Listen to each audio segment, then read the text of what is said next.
Hello everyone, नमस्कार। हमारे YouTube channel में आपका हार्दिक स्वागत है। दोस्तों, कैसे हैं आप? उम्मीद है आप अपने परिवार के साथ खुश होंगे, स्वस्थ होंगे। दोस्तों, जन्माष्टमी का पर्व भगवान श्री कृष्ण के जन्मोत्सव के रूप में मनाया जाता है। यह भाद्रपद माह के कृष्ण पक्ष की अष्टमी तिथि को आता है। कथाओं के अनुसार श्री कृष्ण जी का जन्म मथुरा नगरी में भाद्रपद कृष्ण पक्ष की जो अष्टमी तिथि है उस दिन हुआ था। अष्टमी तिथि को कृष्ण भक्त हर साल उनके जन्मदिन का यह उत्सव बहुत धूमधाम से मनाते हैं। पूरे देश भर में, बल्कि विदेशों में भी भगवान श्री कृष्ण का जन्मदिन मनाया जाता है। इस दिन सभी भक्तजन, जो जितने भी कृष्ण भक्त हैं, सभी व्रत रखते हैं, पूजा पाठ और जीवन में खुशहाली के लिए तरह तरह के उपाय भी करते हैं। इस साल जन्माष्टमी का पर्व 11 अगस्त और 12 अगस्त दोनों ही दिन मनाया जाएगा। आज इस वीडियो में हम जानेंगे कि कुछ ऐसी चीज़ें जिन्हें जन्माष्टमी से पहले अगर हम घर में ले आते हैं तो बहुत ही शुभ माना जाता है। इन चीज़ों को घर में लाने के लिए, इन चीज़ों से घर में सुख समृद्धि आती है, माँ लक्ष्मी जी का आगमन बना रहता है और पूरे साल भर घर में सुख शांति बनी रहती है। तो ये कौन सी चीज़ें हैं, जानेंगे। सबसे पहले आपसे अनुरोध है, अगर आप इस चैनल पर नए आए हैं और पहली बार आए हैं तो दोस्तों इस चैनल को सब्सक्राइब कर दीजिए और बेल आइकन बटन प्रेस कर दीजिए ताकि आने वाली वीडियो देख सकेंगे आप सबसे पहले। और जिन्होंने ये चैनल सब्सक्राइब कर दिया है उनका दिल से आभार, बहुत बहुत धन्यवाद। दोस्तों, इसी तरह इस चैनल के साथ जुड़े रहिएगा और अपना प्यार देते रहिएगा। मुझे बहुत अच्छा लगता है आप इस चैनल को इतना प्यार दे रहे हैं और मेरे द्वारा दी गई जानकारी को पसंद कर रहे हैं। इसके लिए आपका बहुत बहुत धन्यवाद। दोस्तों, वीडियो को अंत तक ज़रूर देखिएगा ताकि कोई भी जानकारी छूट न जाए, क्योंकि आधी अधूरी जानकारी से पूरा लाभ नहीं मिलता है। इसलिए हमारे साथ अंत तक बने रहिएगा। तो आइए शुरू करते हैं। दोस्तों, इस बार 11 अगस्त को कृष्ण जन्माष्टमी मनाई जा रही है। जन्माष्टमी को भगवान श्री कृष्ण के जन्मोत्सव के रूप में मनाया जाता है। इस दिन भगवान के भक्त उन्हें 56 भोग चढ़ाते हैं। हालांकि इस बार कोरोना की वजह से पहले जैसी रौनक शायद ना दिखे, लेकिन इस दिन आप अपने घर में रौनक जरूर ला सकते हैं। जी हाँ, आज मैं आपको जो 5 चीज़ें बता रही हूँ, तो कान्हा से जुड़ी हुई 5 चीज़ें हैं जिन्हें आप घर में लाएंगे तो घर में बरकत बढ़ती है और खुशियाँ आती हैं, सभी मनोकामनाएं पूर्ण होती हैं। क्योंकि इन 5 चीज़ों को इन चीज़ों से भगवान बहुत खुश होते हैं, भगवान जी को बहुत प्रिय हैं। तो आइए जानते हैं। सबसे पहले चंदन की बात करते हैं। जी हाँ, जन्माष्टमी के दिन घर में चंदन जरूर ले आएं। चंदन श्री कृष्ण को बहुत पसंद है और ये शुभ भी माना जाता है। इसकी सुगंध से घर का पूरा वातावरण शुद्ध हो जाता है। नंबर 2, वीणा। जी हाँ, इस बार जन्माष्टमी पर आप अपने घर में वीणा ले आएं और इसे किसी शांत एकांत स्थान पर रख दें। वीणा घर में रहने से माँ सरस्वती की कृपा हम पर बरसती रहती है और घर में मौजूद सभी लोगों की बुद्धि का विकास होता है। नंबर 3, गाय। जी हाँ, गाय में सभी देवी देवताओं का वास होता है। घर में गाय रखने से सबसे अच्छा होता है, घर का माहौल अच्छा होता है।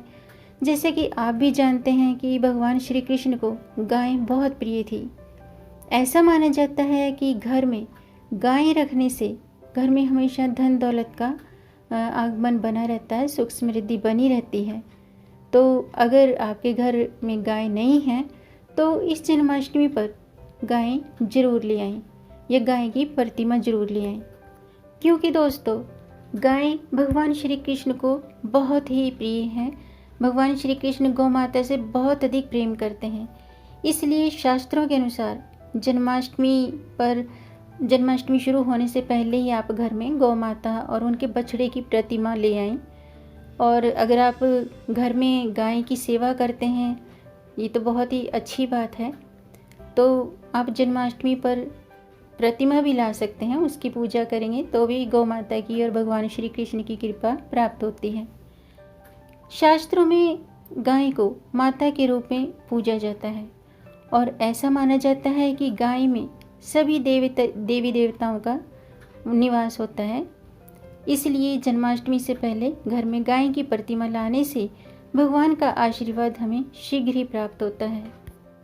इसके अलावा मोरपंख, दूसरी बात ये है कि मोरपंख बहुत ही शुद्ध होता है और मोरपंख को भगवान ने स्वयं अपने सिर पर मुकुट में धारण किया है।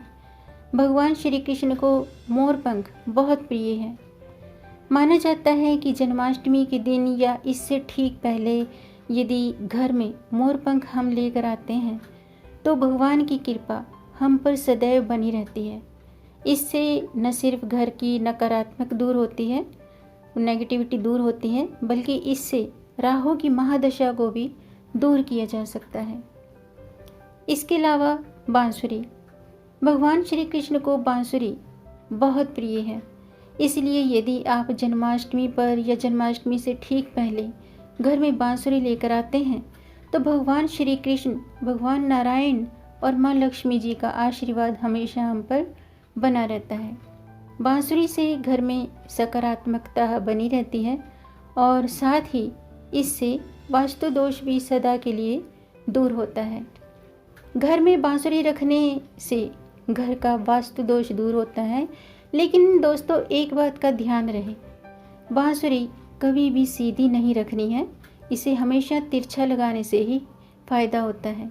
इसलिए जन्माष्टमी पर घर में बांसुरी जरूर लाएं। इसके अलावा कथाओं के अनुसार भगवान श्री कृष्ण जी का सबसे ज़्यादा समय यमुना जी के तट पर बीता है। इसलिए अगर संभव हो सके तो यमुना जी का जल घर में लाकर रखें। किसी अच्छे पात्र में गंगा जी का जल ला के रखें, यमुना जी का। भगवान श्री कृष्ण के प्रतिमा के सामने रखें इस यमुना जी के पानी को। इससे क्या होगा कि हमारे जीवन में आने वाली जो भी समस्याएं होती हैं ना, वो सब दूर होने लगती हैं और हम पर सदा लड्डू गोपाल जी की कृपा बनी रहती है। इसके अलावा तुलसी, जी हाँ, भगवान विष्णु जी को तुलसी बहुत प्रिय है। यूँ तो तुलसी जी का पौधा हर घर में होता ही है, लेकिन ऐसा भी माना जाता है कि जिस घर में तुलसी जी होती हैं उस घर को कभी भी नेगेटिविटी शक्तियाँ प्रभावित नहीं करती हैं। यदि जन्माष्टमी से पहले आप अपने घर में तुलसी का पौधा या फिर तुलसी की माला लेकर आते हैं तो हमेशा के लिए घर पर माँ लक्ष्मी जी का स्थिर स्थायी निवास बना रहता है। इसके अलावा दोस्तों, घर की रसोई में शहद आसानी से मिल जाएगा। हर घर में शहद होता है, लेकिन अगर ये शहद आपके घर में नहीं है या शहद ख़त्म हो गया है तो इसे फ़ौरन ले आएं। घर में शहद रखने से वास्तु के कई दोष शांत होते हैं। जी हाँ, ऐसा माना जाता है कि जिन घरों में कान्हा को शहद चढ़ाया जाता है तो वे वहाँ पर मतलब किचन में आप शहद को रखते हैं और भगवान श्री कृष्ण जी को शहद का भोग लगाते हैं तो सभी देवी देवताओं की विशेष कृपा हम सब पर बनी रहती है और भगवान श्री कृष्ण हम पर बहुत खुश होते हैं। हमारी सारी मनोकामनाएं पूर्ण होती हैं और सारी परेशानियां भी दूर होती हैं। तो दोस्तों, आज का वीडियो मैं समाप्त करती हूँ। उम्मीद है आपको ये जानकारी बहुत अच्छी लगी होगी, आपको ये जानकारी यूज़फुल लगी हो तो आप इसे लाइक ज़रूर कीजिएगा। आपके लाइक से हमारा मोटिवेशन अप होता है और इस जानकारी को आगे बढ़ाकर ज़्यादा से ज़्यादा शेयर कर दीजिए ताकि औरों को भी इससे लाभ प्राप्त हो। और अगर आपका कोई प्रश्न है या कोई सुझाव है तो कमेंट बॉक्स में ज़रूर लिखिएगा। मेरे चैनल को सब्सक्राइब ज़रूर कीजिएगा ताकि आने वाली वीडियो देख सकेंगे आप सबसे पहले।